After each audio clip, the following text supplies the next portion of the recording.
बिस्मिल्लाहिर्रहमानिर्रहीम। अस्सलाम वालेकुम नाज़रीन। इलेक्शन 2024 के इस खुसूसी प्रोग्राम में एक बार फिर खुशामदीद। आज के प्रोग्राम में हम बात करेंगे कौमी असम्बली के 2 हलकों की। प्रोग्राम के पहले हिस्से में बात होगी इस्लामाबाद के हल्के NA 48 की, जबकि प्रोग्राम के दूसरे हिस्से में बात होगी कराची के हल्के NA 233 की। पहले इस्लामाबाद की बात करते हैं। कौमी असम्बली का हल्का NA 48 इस्लामाबाद, जो कि पुरानी हल्का बंदी के मुताबिक NA 52 है। हल्के में टूटी फूटी गलियां, खराब सड़कें, बिखरा कूड़ा करकट और गटरों के ढक्कन गायब हैं। मजीद इस हवाले से हमारे नुमाइंदे रेहान शेख ने एक रिपोर्ट तैयार की है, उसमें तफसील देखते हैं।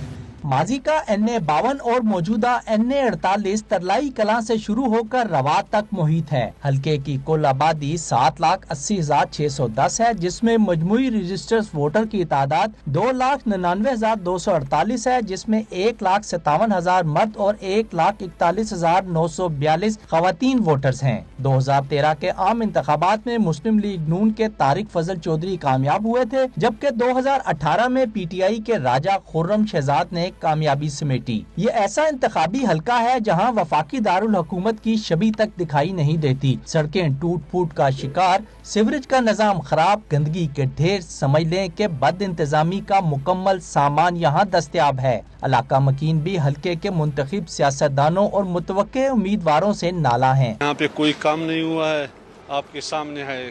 कोई रोड, सारे रोड खराब है और पानी की बहुत ज्यादा मसले हैं। यहाँ पे सफाई का निज़ाम जो है वो ठीक नहीं है।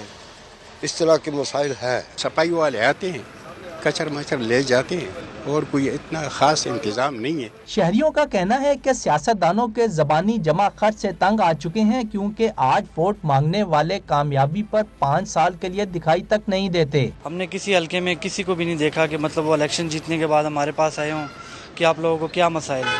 10 साल में नहीं हुआ। इलेक्शन के बाद तो काफी पार्टियों के अवाम नजर ही नहीं आई। वोट लेने आ जाते हैं फिर दिखाई नहीं देते। वोट के दुरुस्त हक के इस्तेमाल के लिए हल्के के अवाम मुकम्मल पुरअज़म हैं। कहते हैं हल्के की बेहतरी के लिए इक़दामात करने वालों को ही चुना जाएगा। रेहान शेख, आज न्यूज़, इस्लामाबाद। NA 48 से मुताल्लिक़ ये रिपोर्ट आपने देखी। रेहान शेख हमारे साथ मौजूद हैं, उनसे मजीद भी बात करते हैं और इस पर तज्जिया भी लेंगे। ब्यूरो चीफ इस्लामाबाद तारिक चौधरी ने भी ज्वाइन किया है। रेहान, पहले आपसे जानना चाहेंगे कि NA 48 के मकीन मुंतखब नुमाइंदों से नाला नज़र आ रहे हैं। इस रिपोर्ट में हमने देखा और सुना उनकी बात क्या है, इसके मसाइल क्या हैं। ये तो इस्लामाबाद का एक ऐसा हल्का है जहाँ पर बड़ी शख्सियात मुंतखब होकर आई हैं, लेकिन मसाइल फिर भी वैसे के वैसे। इस्लामाबाद के तीनों हल्के कहने को तो ये शहर इक़्तिदार है, लेकिन इसके अंदर देही इलाका भी है और दूसरा इलाका भी है, लेकिन इसके मसाइल जूं के तू हैं। अगर हम चले जाएं ज़रा सा देहात की तरफ, अंदर गलियों की तरफ, तो सड़कें वही टूटी फूटी हैं। ज़रा सा अगर हम और मुशाहिदा करें तो गलियों में सैनिटेशन का निज़ाम वो सीधा है। इसी तरह गर्मियों में पानी की शदीद किल्लत है, यानी बिजली और गैस के बिल और पानी के बिल वो तो एक अलग बात है, लेकिन ऐसी चीज़ें जो एक मैनेजमेंट की हैं जो ठीक हो सकती हैं, उस पर भी किसी की नजर करम अभी तक गई नहीं। शहरी यही यहाँ पर रोना रोते हैं कि कोई भी हुकूमत आए, नून लीग की आए, हुकूमत उनकी बनी, पीपल्स PTI की हुकूमत बनी, मुंतखब MNA भी रहे, लेकिन होता यह है कि इलेक्शन से कबल यहाँ पर आते हैं, जलसे जुलूस रैलियाँ होती हैं, वोट मांगते हैं और उसके बाद जब इलेक्शन होता है, जैसे ही वो इक़्तिदार में आते हैं, कोई वजारत मिले या MNA तक ही बन जाए, उसके बाद वो 5 साल हमें यहाँ पर नजर नहीं आते। आपसे जानना ये चाहेंगे रेहान के 2013 में नून लीग कामयाब हुई, 18 के अंदर PTI कामयाब हुई, 2024 में क्या आपको यहाँ पर सूरत हाल बनती नजर आ रही है? जाहिर है नई पॉलिटिकल डायनामिक्स हैं, नए इत्तेहाद बन रहे हैं, अब क्या होगा? देखिए, अगर हम बात करें इस टाइम जो मुल्क के हालात चल रहे हैं, तो अगर मुस्लिम लीग नून के यहाँ से जिसको भी टिकट मिलता है, डॉक्टर तारिक फजल चौधरी हों या यहाँ पर अंजुम वकील हों, कोई भी हों, इस वक्त अगर हम देखा जाए, चूँकि तहरीक इंसाफ का वो वोट बैंक और उनके दीगर जो मामलात चल रहे हैं, और तहरीक इंसाफ का ये भी गिला रहता है कि उन्हें लेवल प्लेइंग फील्ड नहीं दिया जा रहा, उनको झंडे निकालने की इजाज़त नहीं है। ये वो तमाम तर चीज़ें हैं। यहाँ पर देखा जाए तो यहाँ पर PTI के वोटर हैं या मुस्लिम लीग नवाज के हैं, पीपल्स पार्टी के वोटर हैं, लेकिन वो इतनी बड़ी तादाद में मेरा ज़ाती ख्याल है नहीं कि वो यहाँ से कुछ सीट निकाल सकें। यहाँ पर 2 ही बड़ी सियासी जमातें हैं, तहरीक इंसाफ है या फिर नून लीग है। अभी करंट मौजूदा जो सिचुएशन है इसके मुताबिक अगर हम देखें اگر یہی حالات رہے تو یہاں پر مسلم لیگ نون کا کوئی بھی اگر امیدوار ہو تو وہ یہاں سے سیٹ نکال سکتا ہے، اور اگر الیکشن سے پہلے تھوڑی سی level playing field P T I کو ملتی ہے اور ان کے ورکرز کو موبلائز کیا جاتا ہے، گو کہ پی ٹی آئی کا اسلام آباد میں سائلنٹ ووٹر ہے۔ پچھلے 2018 کی اگر ہم بات کریں تو اسلام آباد کی جو 3 نشستیں ہیں جو پہلے 52، 53، 54 ہوا کرتی تھی، جو 46، 47، 48 ہو گئی ہے، بالکل صحیح، تینوں سیٹیں جو ہیں وہ تحریک انصاف نے نکالی تھی، ایک علی نواز نعمان نے نکالی تھی، ایک اسی طرح اسد عمر نے، اور تیسری سیٹ خرم نواز گنڈا پور، ان تینوں نے نکالی تھی سیٹ، اور تینوں سیٹیں پی ٹی آئی نے اپنے نام کی تھیں۔ لیکن اب کی بات تھوڑے سے حالات جو ہیں وہ مختلف ہیں، کچھ کیسز ہیں اور دیگر چیزیں ہیں، تو اس صورت میں اگر کسی کو فائدہ ہو سکتا ہے تو وہ مسلم لیگ نواز کو ہو سکتا ہے، وہ جیت سکتی ہے اگر حالات یہی رہے۔ اور یعنی این اے 48 کی اگر بات کی جائے تو یہاں پر نون لیگ کا بھی ووٹر ہے اور پی ٹی آئی کا بھی ووٹر ہے، جس طرح آپ نے بتایا کہ پیپلز پارٹی کو یہاں پہ کافی مزاحمت کا سامنا کرنا پڑ سکتا ہے کیونکہ 2 بڑی سیاسی جماعتیں پہلے ہی یہاں پہ کافی مضبوط ہیں، لیکن نئی صورتحال کے بعد یہاں پر آپ سمجھتے ہیں کہ چیزیں پہلے سے مختلف ہو سکتی ہیں۔ آپ ہمارے ساتھ ہی موجود رہی ہے، بیورو چیف اسلام آباد طارق چودھری نے بھی ہمیں جوائن کیا ہے، ان بات کرتے ہیں اور تجزیہ کرتے ہیں اس کے اوپر۔ طارق صاحب، آپ سے جاننا یہ چاہیں گے کہ نئی حلقہ بندی کے مطابق این اے 52 اب این اے 48 ہو گیا، آپ جانتے ہیں یہ نشست پی ٹی آئی کے پاس تھی، موجودہ صورتحال میں آپ کو کیا لگ رہا ہے کہ کوئی سیاسی تبدیلی متوقع ہے اس حلقے میں؟ یہ جو این اے 48 کی سیٹ ہے اس پہ پی ٹی آئی نے کامیابی حاصل کی، راجہ خرم نواز صاحب جیتے تھے، لیکن 9 مئی کے واقعات کے بعد انہوں نے سیاست سے لا تعلقی کا اعلان کیا اور اب وہ بالکل انیکٹیو ہیں، کچھ پتہ نہیں ہے کہ وہ الیکشن میں حصہ لیں گے یا نہیں لیں گے۔ اس سے پہلے 2 دفعہ یہاں سے طارق فضل جیتے تھے جو کہ مسلم لیگ نون کے جو کینڈیڈیٹ تھے۔ یقینی طور پر جب 2024 کے انتخابات ہوں گے تو کوئی نیا چہرہ سامنے آئے گا، تو اس لیے کہا جا سکتا ہے کہ اس دفعہ اس حلقے میں تبدیلی آئے گی۔ اچھا، یہ بھی بتائیے گا، کیا آپ جانتے ہیں -1 ہو چکا ہے، اس سے کوئی تبدیلی متوقع ہے؟ کیا توقعات ہیں آئندہ کے سیاسی منظرنامے پہ؟ جس طرح بتایا جا رہا ہے کہ پی ٹی آئی کو جو ووٹر ہے وہ سائلنٹ ووٹر ہے۔ جہاں تک مائنس کا تعلق ہے جی، ابھی تک تو پاکستان تحریک انصاف کو بالکل مائنس نہیں کیا گیا، نہ قانونی طور پر کیا گیا، نہ آئینی طور پر کیا گیا ہے، نہ سیاسی طور پر کیا گیا ہے۔ اس کے سارے کینڈیڈیٹس کہہ رہے ہیں، لیڈر کہہ رہے ہیں کہ ہم نے ہر حلقے میں الیکشن لڑنا ہے، کینڈیڈیٹ کھڑے کرنے ہیں، تو مائنس والی بات سے تو میں سمجھتا ہوں کہ وہ تو ممکن نہیں ہے۔ البتہ یہ ضرور ہے کہ اس دفعہ کچھ نئے چہرے سامنے آنے کا توقع ہے۔ پیپلز پارٹی کی طرف سے بھی نئے کینڈیڈیٹ آئیں گے، جو کہ مصطفیٰ نواز کھوکھر جو کہ بڑے پاپولر کینڈیڈیٹ تھے اور 3 نمبر پر آئے تھے، وہ پیپلز پارٹی چھوڑ چکے ہیں، آزاد لڑیں گے۔ جماعت اسلامی بھی کینڈیڈیٹ لے کے آئے گی۔ مسلم لیگ نون کے طارق فضل جو ہے بڑے زور شور سے تیاریاں کر رہے ہیں، اور دیکھیں گے کہ اب تحریک استحکام یا پی ٹی آئی کی جانب سے کوئی نیا کینڈیڈیٹ سامنے آتا ہے یا نہیں آتا۔ تو جب کینڈیڈیٹ سامنے آئیں گے پھر پتہ چلے گا کہ کون مائنس ہوتا ہے اور کون پلس ہوتا ہے۔ اچھا، اس بات سے قطع نظر کہ پی ٹی آئی یا نون لیگ کامیاب ہوتی ہے یا کوئی اور جماعت کامیاب ہوتی ہے، ظاہر مسائل جو حلقے کے ہیں ان کا حل ہونا بہت ضروری ہے۔ ترقیاتی کام بھی نہیں ہو سکے پہلے، سیویج کے مسائل ہیں، صحت تعلیم کے مسائل ہیں، پینے کے صاف پانی کے مسائل ہیں۔ آئندہ آنے والی حکومت سے آپ کیا توقع رکھتے ہیں؟ 2018 میں پی ٹی آئی کی حکومت قائم ہوئی مرکز میں، صوبے میں توقع تھی کہ اسلام آباد بالخصوص اس کے دیہی حلقوں میں بہت زیادہ ترقیاتی کام ہوں گے، چونکہ اختیارات بھی تھے، فنڈ بھی تھے، سب کچھ تھا، لیکن اس کے باوجود جو تھے لوگوں کی توقعات پورا نہیں اترا جا سکا۔ جو رورل ایریا ہے خاص طور پہ وہاں school, colleges, basic health unit اور جو خاص طور پہ جو ٹرانسپورٹیشن کا انظام ہے، تجاوزات ہیں، ان کا خاتمہ نہیں کیا جا سکا۔ حالانکہ مرکز میں حکومت تھی اور بہت پیسہ تھا، بہت فنڈ تھا، نہ کوئی میگا پروجیکٹس ہوئے اور نہ اگر کوئی شروع بھی ہوئے تو وہ ختم نہیں کیے جا سکے۔ تو ترقیاتی کاموں کے حوالے سے این اے 48 میں پرفارمنس کو بہت اچھی نہیں رہی۔ این اے 48 سے متعلق اپنا تجزیہ دے رہے تھے بیورو چیف اسلام آباد طارق چودھری، اور ان سے پہلے اس حلقے کی تفصیلات اور مسائل کے بارے میں آگاہ کر رہے تھے ہمارے نمائندے ریحان شیخ۔ آپ دونوں کا بہت شکریہ۔ ناظرین، ابھی لیں گے ایک بریک اور جب واپس آئیں گے تو بات کریں گے این اے 233 کی۔ Stay with us.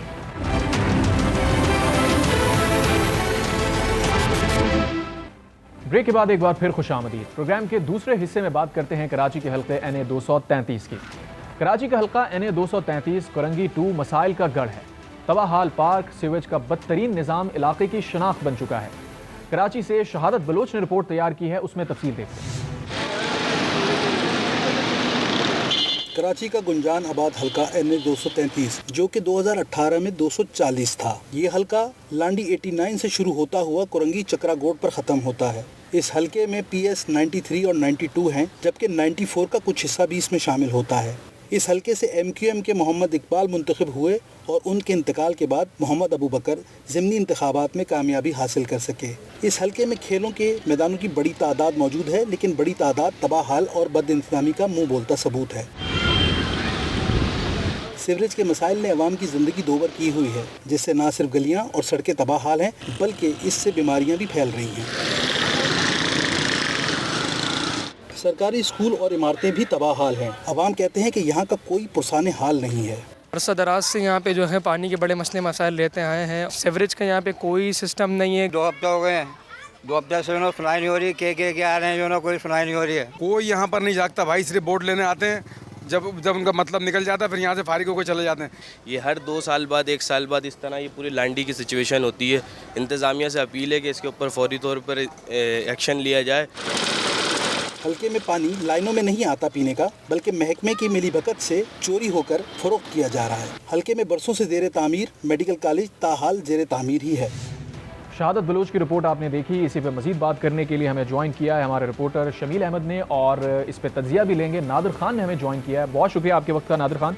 शमील, आपसे जानना चाहेंगे NA 233 से मुताल्लिक़ इस हलके के क्या खदोखाल हैं, और हमने रिपोर्ट देखी उसमें लोग यही बता रहे हैं कि उनके मसाइल वैसे के वैसे ही हैं। पार्टियां तब्दील हो जाती हैं, चेहरे तब्दील हो जाते हैं, मसाइल पे कोई तवज्जो नहीं देता। देखिए, सबसे पहले जो बुनियादी मसाइल हमें नजर आते हैं वो यही नजर आते हैं कि यहाँ 2 चीजें सबसे ज्यादा अहम है। तो वही कि यहाँ पानी नहीं है, और सीवरेज का बदतरीन निज़ाम है, जो बल्दियाती निज़ाम का हिस्सा कहते हैं, वो यहाँ पर यकसा हम कह सकते हैं कि नहीं है। लेकिन इसमें जो इलाके शामिल है, खासतौर पर जो लांडी का इलाका शामिल है, उसके 17 की आबादियाँ हैं। इसमें एक चीज़, इसकी प्लानिंग के बाद जो टाउन प्लानिंग थी इसकी बहुत शानदार थी। ये कुशादा गलियाँ, खेल के मैदान, हर सेक्टर में इसके खेल के मैदान मौजूद थे। लेकिन इस वक्त सूरत हाल ये है कि खेल के मैदान और पार्क जो मौजूद जो बचे हैं कब्जे से, उनकी हालत ये है कि उन पर किसी किस्म की कोई तवज्जो नहीं दी जा रही। वो उनकी हालत बुरी है, और इस हद तक बुरी है कि वहाँ अब लोग खेलने नहीं जाते, वो कचरा कुंडियाँ बन चुकी हैं।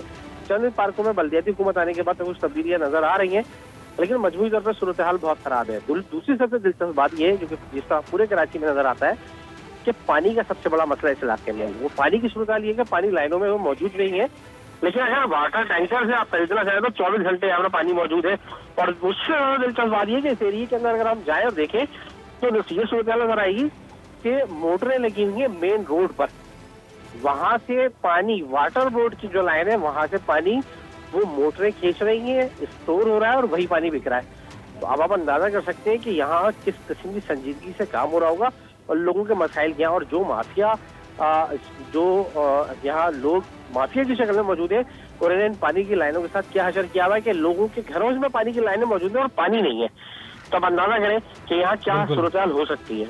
दूसरा सबसे बड़ा मसला यहाँ का स्ट्रीट क्राइम है। इस पूरे एरिया में हम इसको कह सकते हैं, यहाँ से लेकर बल्कि इसके बराबर वाला हल्का है, पूरा डिस्ट्रिक्ट कॉलोनी में ये सूरत हाल है कि स्ट्रीट क्राइम जो है वो उरूज पर है, कोई पूछने वाला नहीं है। आए दिन लोग मरते हैं, मान और जान दोनों से हाथ धो बैठते हैं। जी अच्छा शमील, इस हलके के आप जो मसाइल बता रहे हैं वो दूसरे हलकों से मुख्तलिफ नहीं है। आपसे जानना ये चाहेंगे कि बड़ा हलका है, आबादी काफ़ी ज़्यादा है यहाँ पे, तो हेल्थ केयर की फैसिलिटीज़ के हवाले से अगर आप कुछ बता सकें, या तालीम की सहूलतों के मुतालिक बता सकें। देखिए, जो सरकारी स्कूलों की हालत है वहाँ जिस तरह पूरे शहर में है, इसी तरह में अमूमी तौर पर नजर आता है। बल्कि तो यहाँ ये नजर आता है क्योंकि यहाँ जो सरकारी दफातर, सरकारी इमारतें वो खासी पुरानी है। तो बाज़ तो हमें इमारतें ऐसी भी नजर आई उनकी 4 दीवारी ही नहीं है। खासतौर पर अगर हम लांडी के इलाके में जाते हैं तो हमें सरकारी इमारतें अक्सर ऐसी नजर आती हैं जो गैर महफूज हैं, जो जिनमें हमें इस हद तक खराब नजर आती है कि वहाँ पे दोबारा काम करने की जरूरत है। जिस तरह आपने तालीमी इदारों की बात की, तो तालीमी जो इदारे हैं कुछ ये जिस तरह मैंने आपने कहा बल्दियाती हुकूमत आने के बाद तो शायद कुछ तवज्जो दी गई है, लेकिन मजमूई तौर पर जो सूरत हाल थी इन स्कूलों की या तालीमी मैर की, वो बहुत खराब है। जी सही। शमील, आप हमारे साथ मौजूद रहिए। इस हल्के के मसाइल आपने हमें तफसीली अंदाज में बताए। नादिर खान तज्जियाकार हैं, उन्होंने हमें ज्वाइन किया। नादिर साहब, आपके वक्त का आपसे जानना ये चाहेंगे कि आप जानते हैं NA 233 पहले NA 240 था। यहाँ से जीतने वाले इलाके के जो मसाइल हैं वो अच्छी तरह से जानते हैं आप, लेकिन अवाम में मायूसी नज़र आ रही है क्योंकि मसाइल का हल कभी भी नहीं निकला है। अब आपको लग रहा है कोई बेहतरी नज़र आएगी? MQM ही जो वो वाहिद जमात है जो इन हलकों से, इस हलके से जो है मुस्तकिल वो जीतती आई है, और कौमी असम्बली के साथ सूबाई असम्बली की नशस्तें भी जो है उन्हीं की कंट्रोल में रही हैं। लेकिन اگر آپ اوور آل صورتحال کی طرح جیسے کراچی کی صورتحال ہے، اسٹریٹ کرائم کی وارداتیں ہیں تو یہاں پر بھی بہت زیادہ ہیں، 233 میں بھی NA 233 میں بھی. لیکن اس کے ساتھ اگر آپ ایک چیز دیکھیں کہ یہاں پر جو صورتحال جتنی بھی چل رہی ہے، مثلا پانی، بجلی، گیس، جو عمومی مسائل ہیں جو شہریوں کے، وہ مسائل تو ہیں ہی. مثلا یہاں پر پارکوں پہ قبضہ، گراؤنڈ پہ قبضہ، سپریم کورٹ میں اس کی ریٹ میں جو ہے وہ شامل بھی ہیں یہ ساری چیزیں.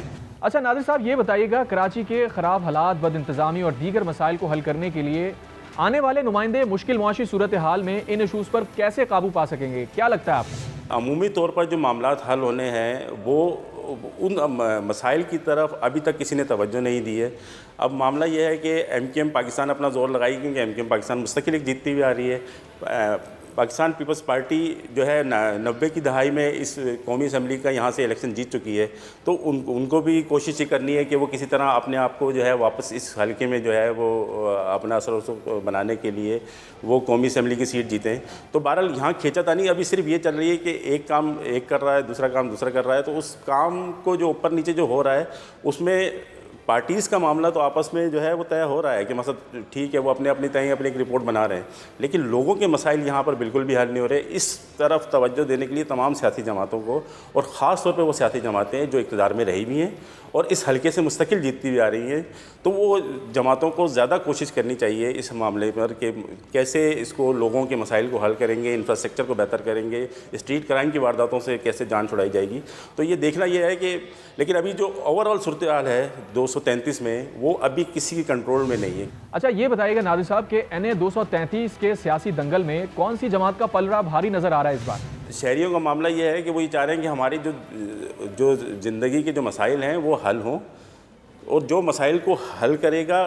نعرے تو تمام جماعتیں لگاتی رہی ہیں کہ بھائی یہ بھی ہے، ہم یہ بھی دیں گے، تعلیم بھی دیں گے، انفراسٹرکچر بھی دیں گے، پانی بھی دیں گے، بجلی بھی دیں گے. لیکن دیکھا جائے تو جتنے بھی عام انتخابات ہوئے ہیں اس کے بعد جو قومی اسمبلی کا جو بھی رکن منتخب ہوتا ہے وہ واپس اپنے حلقے کی طرف آتا نہیں ہے، جس کی وجہ سے لوگوں کو بڑی پریشانی ہوتی ہے اور وہ زیادہ تر اپنے مسائل حل کرنے کے لیے وہ مختلف سیاسی جماعتوں سے رابطہ کرتے ہیں، لیکن یہ حل نہیں ہے مستقل. اچھا ویسے تو پورا کراچی معاشی ہب کہلایا جاتا ہے، لیکن NA 233 کی خاص بات یہ ہے کہ یہاں پہ انڈسٹری بہت زیادہ ہے. تو اگر اس حوالے سے ہم یہ کہیں کہ حالات کو بہتر کرنے کے لیے جو اقدامات ہونے چاہیے وہ کیا ہو سکیں گے آئندہ؟ لانڈی کا جو علاقہ ہے اس میں اسمال انڈسٹریز بھی ہے اور پاکستان کا سب سے بڑا صنعتی علاقہ بھی ہے جو لانڈی اور کرنگی انڈسٹریل ایریا زون پہ مشتمل بھی ہے. تو اس کا اگر حالات بہتر ہوں گے، کمپنیز کے لیے راستے آسان ہوں گے، لوگوں کے نوکریوں کے مسائل حل ہوں گے، تو ممکن ہے کہ اسٹریٹ کرائم کی وارداتوں کے اندر بھی جو ہے کچھ کمی ہوگی. NA 48 سے متعلق اپنا تجزیہ دے رہے تھے تجزیہ کار نادر خان، اور ان سے پہلے اس حلقے کی تفصیلات اور مسائل کے بارے میں آگاہ کر رہے تھے ہمارے نمائندے شمیل احمد. آپ دونوں کا بہت شکریہ. ناظرین آج کے پروگرام میں ہم نے بات کی قومی اسمبلی کے 2 حلقوں کی، جس میں NA 48 اور NA 233 ہے. اگلے پروگرام میں مزید حلقوں کو بھی ڈسکس کریں گے. اجازت دیجیے، اللہ حافظ.